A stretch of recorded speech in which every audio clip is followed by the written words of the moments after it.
The Karate Kid, released in cinemas in 1984, became the sleeper hit of that summer, and spawning a franchise across multiple films, TV series, a cartoon, yes, we'll deal with that, and of course, video games.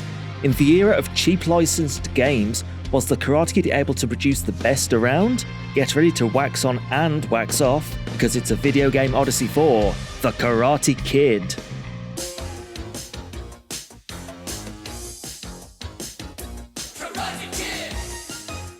The Karate Kid was the brainchild of Robert Mark Carman, who wrote the film influenced both on an account of a student learning Tumpai in Hawaii and also his own experience of getting beat up by bullies and wanting to learn karate to defend himself. Combined with director John G. Avildsen, who directed the first Rocky film, they created a classic tale of the underdog fighting against the odds and learning something along the way.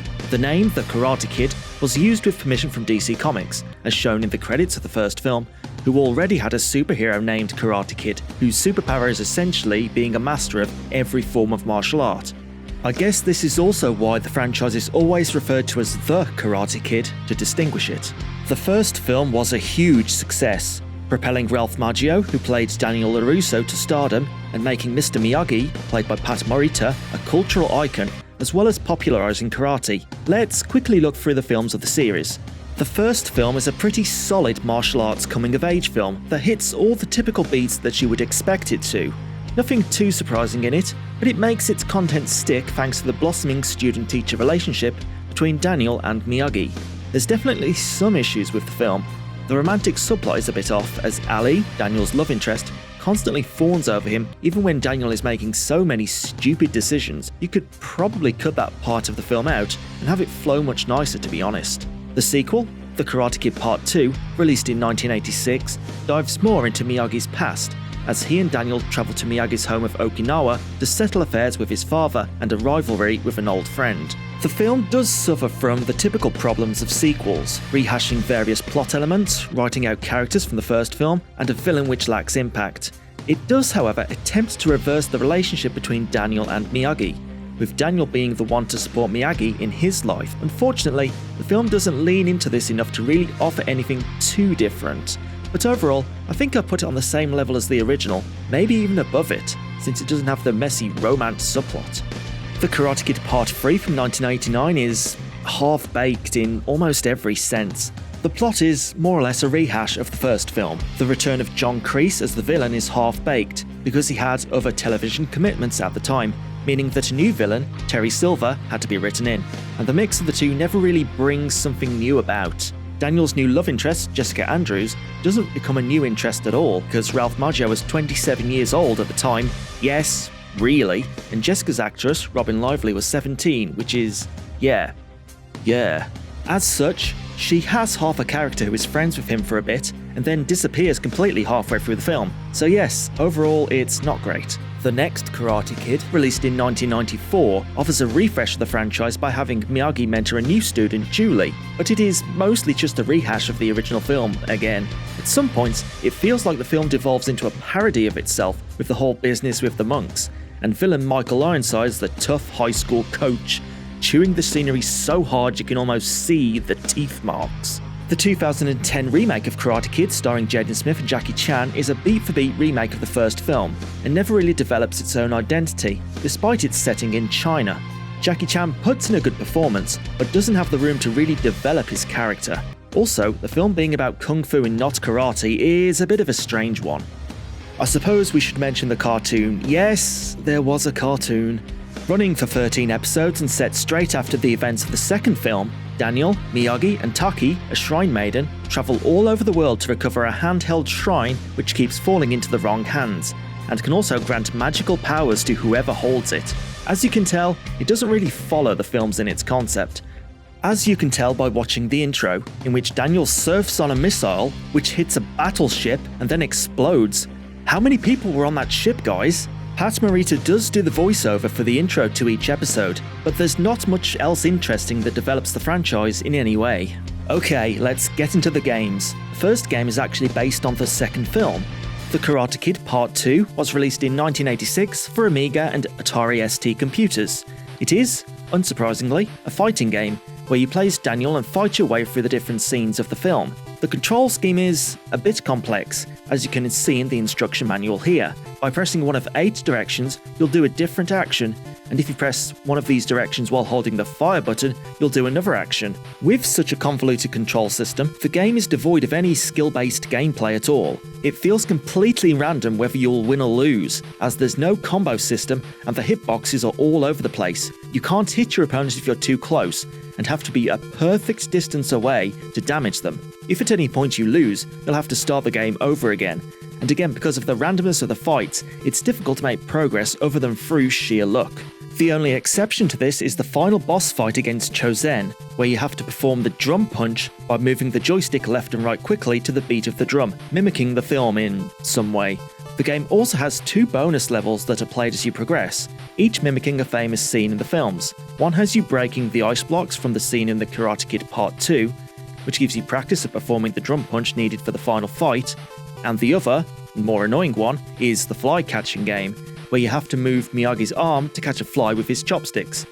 This is, the more annoying game, as the fly moves extremely fast, and you can only move the arm in a small box, while the fly moves around the whole screen. I did manage once to catch the fly within the first second or so, making me believe that yes, I am the Karate Kid.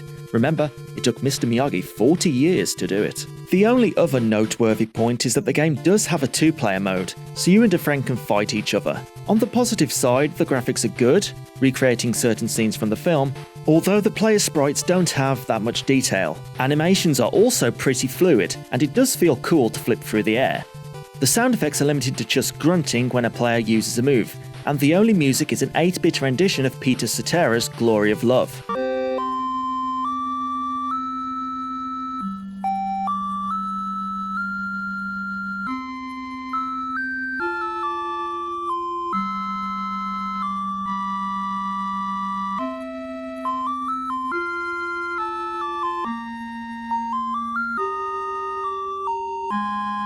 The 2 versions on Amiga and Atari ST are largely the same performance-wise, but the Atari ST version has less levels for some reason. Even more strange, this version was the one that was released first, with the Amiga version being released nearly a year later. It doesn't make that much of a difference, since all the stages have the same gameplay of beating up the opponent, but it is odd that it cuts a few scenes. Either way, this isn't a great game, mostly because there's a severe lack of gameplay and skill involved, but it's graphically very nice and captures some scenes from the film well. Next, in 1987, we got The Karate Kid for the NES. Developed by Atlus and published by the great distributors of licensed TAT, LJN. But let's not let LJN cloud our judgment, and take a look at the game itself. It's a side-scrolling beat-em-up that is again based on the events of the second film, although it is simply called The Karate Kid, like the first film.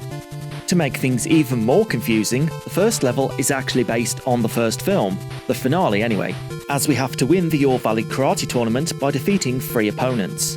This is a good place to learn the controls. You punch with one button, kick with the other, and jump by pressing up.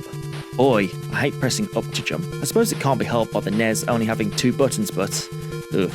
Anyway, if you press punch or kick without touching the pad, you'll use your special moves, the crane kick from the first film, or the drum punch from the second, depending on which attack button you press. These moves are limited, however, as shown in the top right corner. The first level is fairly simple really. You just time your kicks to keep your opponent away, as knockback is pretty strong, and use a crane kick or 2 for the final round.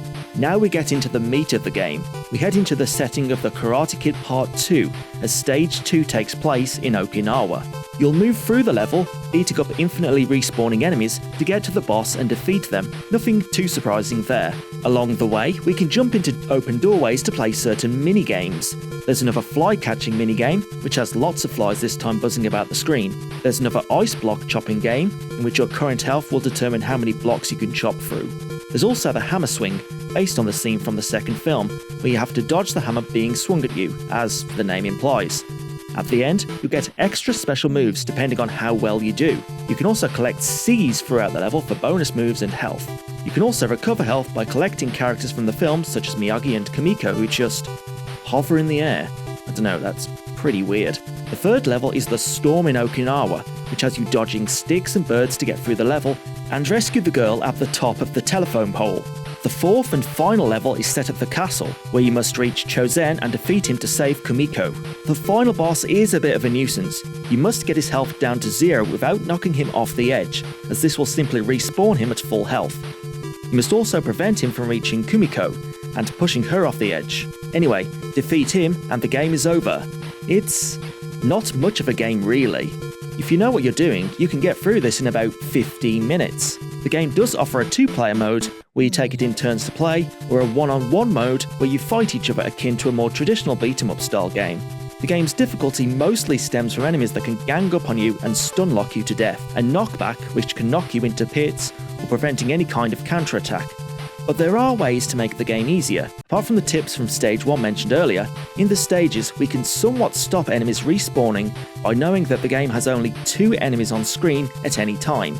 If you can get in front of them and move forward, you can essentially just walk through the stages unimpeded. Also have noticed that the C pickups will constantly respawn. Simply find a spawn and wait there for it to respawn to fill up your health and crane kick moves. I would recommend you get at least 30 crane kicks in reserve for the final level, as enemies there take 2 normal hits and have spears which can prevent you getting close. Fortunately, the crane kick has iframes that prevent your attacks being interrupted, so it makes the stage a lot easier. Overall, it again is a really short game with not too much to offer. The gameplay is fairly sparse, and some annoying knockback and stun locks mean that you can easily die from a simple mistake, but it's still fun enough to pick up and play when you feel like it. There's a big absence of Karate Kid games after the NES version. If you want, you could count the Karate Kid app/game for iOS, released in conjunction with the remake of the same year. But it's just a collection of 5 minigames that have you trying for a high score, which you can then share on Facebook. Wow, you didn't need me to tell you that this was released in 2010, did you? In 2018, the franchise got a revival, with a new series being announced.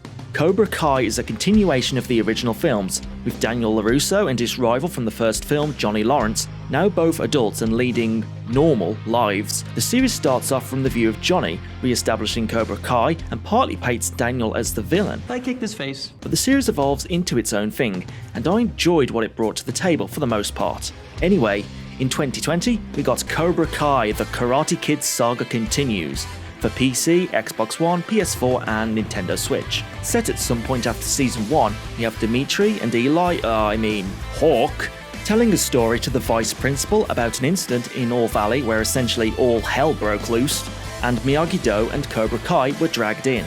This is what a Karate Kid game should have been all those years ago, a side-scrolling beat-em-up. Choosing from either Miyagi-Do or Cobra Kai, you travel through stages in the All Valley with 4 members of your respective dojo from the show. Miyagi-Do has Daniel, Robbie, Sam, and Dimitri, and Cobra Kai has Johnny, Miguel, Tori, and Hawk, as you meet and beat up a range of characters and bosses that are characters from the show. What's good about this game is that it has the voices of some of the characters from the show itself. Daniel LaRusso, Johnny Lawrence, Dimitri, and Hawk are all voiced by their respective actors, and the other voices do a fairly good job too, and it just lends a good sense of authenticity, putting you right into the setting of the show. But those guys, I'm pretty sure I've seen them before. Sending us a message. They use you to get to me. He's been brainwashed ever since joining Cobra Kai. Shut up, Miyagi nerd.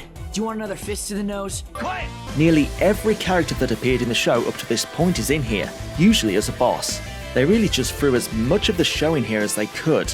The big negative about the game is the gameplay. It just doesn't feel as tight and responsive as it needs to be for a beat-em-up.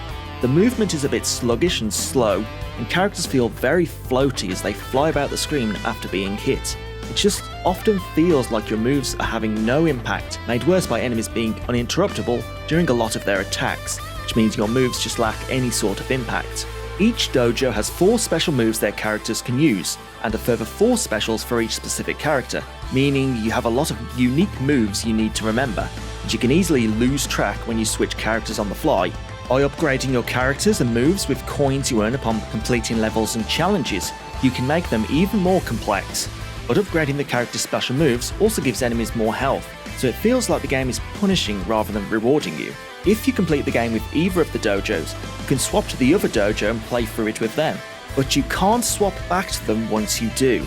This makes absolutely no sense locking out half the game in this arbitrary way, and I'm not sure what the justification behind it is. The graphics have their own unique style, but there's that nagging feeling I have that it looks like a mobile game, and something more could have been done. Actually, that's what I feel about the game as a whole. It feels floaty and soft, like a mobile game, and more could have been done to make it a more robust experience. It's not totally bad. Like I say, there's some good points with regards to the voice acting, and the gameplay isn't atrocious. It's playable and reasonably fun when you get into it and aren't overwhelmed by all the moves. I just get the feeling that it's a very typical licensed game that could have been a lot more. We're not done with Cobra Kai yet. In 2021 we got, oh boy, a mobile game, my favourite. Cobra Kai Card Fighter is, as the name suggests, a card battling game. Selecting one of the characters from the show, you can fight your opponents, either AI or other players in PvP, in turn-based battles using your deck of cards. You attack with either kick, punch, or grab cards. Kick beats your opponent's punch, grab beats kick, and punch beats grab.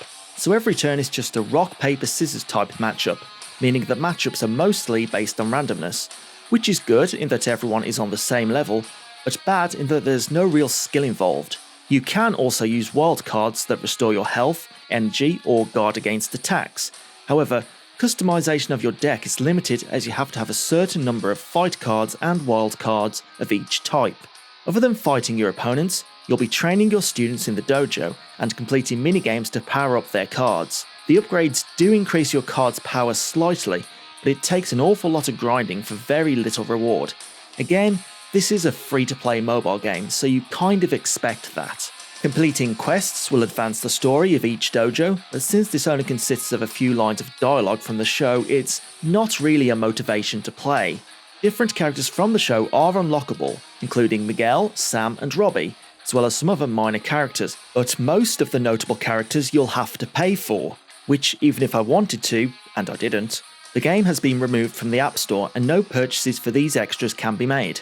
Different characters have different combos you can unleash by playing a combination of certain attack cards and have slightly different decks to reflect them, but otherwise there's little difference between them.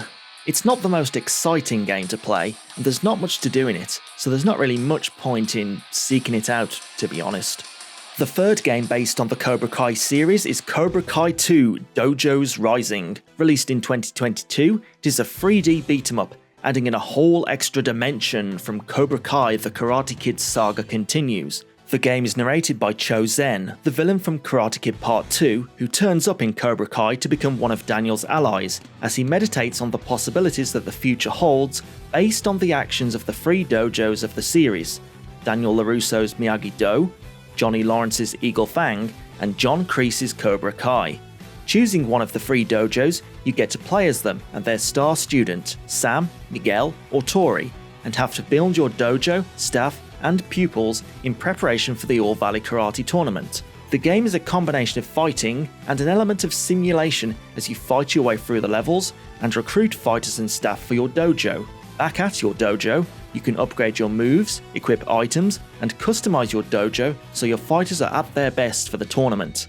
With 14 days until the tournament, each level you complete reduces the time until the tournament by 1 day. Even if you complete all the levels, you'll still have a few days left to replay any if you want to, so that's not too much of a worry. When the tournament starts, you'll have to choose your best fighters to compete, and the game changes slightly, with you having to score points by knocking the opponent down, out of the ring, or depleting their health. So, let's start with the good about this game. Like the first Cobra Kai game, the actors from the show reprise their roles in the game, with the voices of Daniel, Johnny, Kreese, Sam, Tori, Miguel, Dimitri, Hawk, Chosen, Terry Silver, and more. It all adds a very genuine and authentic feel to proceedings. Second, the amount of characters you can play as is absurd. Over 20 characters from the show have the possibility to be played as and trained to win the All Valley tournament. You can really create your own narrative using the characters from the show, and on top of that, there's the support staff you can recruit and bosses who also come from the series. Third, there's also a lot of customization as you can change the character's special moves and upgrade them in different ways. You also have limited fighter slots in your dojo, so you'll have to decide who you want to recruit and who you don't. Also, the dojos are authentically recreated from the show, so being able to walk around them is pretty cool. Now, for the bad. Oh boy, the bad. Everything else. The game is, quite simply, bad. The good just doesn't compensate for the bad. The biggest problem is that the game is just broken in so many respects. There's so many instances where enemies get stuck in the wall, float in the air, or you just fall through the floor that you're barely able to get through a level without something going wrong. Next big problem is the gameplay. The 3D combat, I suppose, is reminiscent of Batman Arkham's free-flow combat system, in which your attacks will be directed at enemies, and you can flow from attacking one enemy to another. Cobra Kai 2 is like that, except it doesn't work. The special moves send you and your enemies flying all over the screen, making combos difficult. Enemies can have shields that stop any combo, and parrying is just finicky, but most annoying is the camera. It doesn't move or follow anything, it just stays in place, so you're constantly having to move it around as enemies on all sides try and attack you. There's no attempt to make the camera automatically follow you or the action. Hitboxes on bosses are all over the place, and some have attacks that will constantly send you flying. The boss in Coyote Creek, Stingray, has this wave attack that is almost impossible to avoid, and makes him invincible while he is doing it, leaving you with little choice but to just be juggled in the air. Some levels have minigames of sorts that you need to complete to recruit characters, but these are often buggy as well. In the Juvie level, you'll have to grab officers out of the jails and put them on chairs, but every time I played the level, the chairs would not be selected at some point, so it was kind of pointless. I did praise the customization as a positive. There is also so much of it that doesn't really change the experience in any way that it makes the game feel massively bloated, and the combat and gameplay just isn't deep enough to warrant that amount of customization. Upon entering the All Valley tournament, you have to choose your 6 best fighters as mentioned. The rest can just show up as opponents for other dojos, which breaks the immersion of choosing your own narrative. The tournament mode is more or less a case of just mashing the attack until you knock the opponent out of the ring enough times. It missed a chance to make it a bit more like a 2D fighting game, which could have worked, and I think that's what it was going for, but again, it's just not implemented properly at all. After you win the tournament, you have to complete a beach party level with either Sam, Miguel or Tori, depending on the dojo you're playing as. It doesn't make any difference to the story which character won the tournament. Next, you find out Terry Silver has kidnapped your sensei, so you head to his mansion to confront him. There, you find the other 2 students from either Sam, Miguel and Tori, and you're tasked with choosing which one you want to team up with. This actually determines the ending you get, as the dojo you don't team up with essentially disappears. This choice isn't really built up in any way in the story, and just seems like a choice for the sake of it. There's no reason why you need to choose between one dojo over another. Anyway, you'll confront Terry Silver next through 3 phases, one as the student, one as the sensei of your dojo, and one with a combination of your dojo and the sensei-student combo of the dojo you teamed up with. Defeating him will give us an ending with Chozen reflecting on what the future of the All Valley will be with the 2 dojos, for better or worse. You can also technically refuse to team up with any dojo, but that's just making your job harder. Given how open-ended the game is in choosing your path through it, the ending doesn't really connect to that, and makes your choices feel inconsequential. If you're not done with the game yet, and I certainly was after playing through the game with each dojo, you can play the Cobra Classics mode, which recreates moments from the show for you to play, when it doesn't break again anyway. And there's also a survival mode, which pits you against waves of enemies. The Nemesis DLC also gives you a tournament mode to allow you to play the tournament without going through the levels, and also adds 5 new characters based on the bosses in the game, including Terry Silver. Alongside all this, the game has broken achievements across most platforms, and the game is terribly optimized for PC. Apart from the stuttering you get in-game, there's also no options for resolution or graphics in the PC version, which is really basic stuff. For some reason too, the game is 47GB when installed. There's definitely not 47GB worth of content, showing once again just how poorly optimized this whole thing is. Cobra Kai deserves a good game adaptation, it really does, it's a good show. That this game is based on it is an insult really. It is one of the most broken games I have ever played. I don't know how anyone could have tested it and decided it was worthy of release, never mind someone paying for it. Nothing in this game works properly. every aspect of gameplay is frustrating, and the few positives you can experience without playing the game, you can just see watching a playthrough, which is what I would recommend if you're really interested in it. The next appearance of the franchise is actually a cameo in another game, and oh boy, I've finally got to play Roblox. Specifically, Netflix's official NextWorld, in which you can roam around the world encountering characters from various Netflix shows, one of which is, unsurprisingly, Cobra Kai, where we find Miyagi-Do and Miguel and Hawk. You can take part in a balance minigame on the board, just like in the show, and go on a quest to find Hawk's black belt in the spooky forest, but that's really all there is to do here. When I was working my way through all these games, would you believe it, another Karate Kid game was announced? The Karate Kid Street Rumble was released in 2024 for all major consoles and PC. It's a retro-style side-scrolling beat-em-up, following the style of the revival of the genre in games such as Scott Pilgrim and Teenage Mutant Ninja Turtles Shredder's Revenge. The story of the game essentially follows the plot of the original trilogy of films, with you playing through stages based on notable moments from them, with 4 playable characters: Daniel LaRusso, Ali Reed, Kumiko, and Mr. Miyagi, with up to 4-player co-op. This is essentially the Karate Kid game we should have gotten all those years ago, beating up hordes of punks and bosses based on the films. The gameplay is serviceable, featuring combos and a special meter that can also act as a shield if you get hit, so you can decide if you want to use your signature moves or preserve a shield to maintain your combo. There's also the return of minigames, like the Amiga, Atari and NES games, including of course the fly-catching minigame, which is thankfully easier than the other versions based on it, which is just pressing a button at the right time. I suppose the idea is it isn't meant to be that easy, but whatever. I've done my time catching flies at this point. You can also compete in these minigames against other players if you're playing co-op. The game is mostly, though, just a lot of button mashing as you go through the levels, taking down enemies that don't have much variety.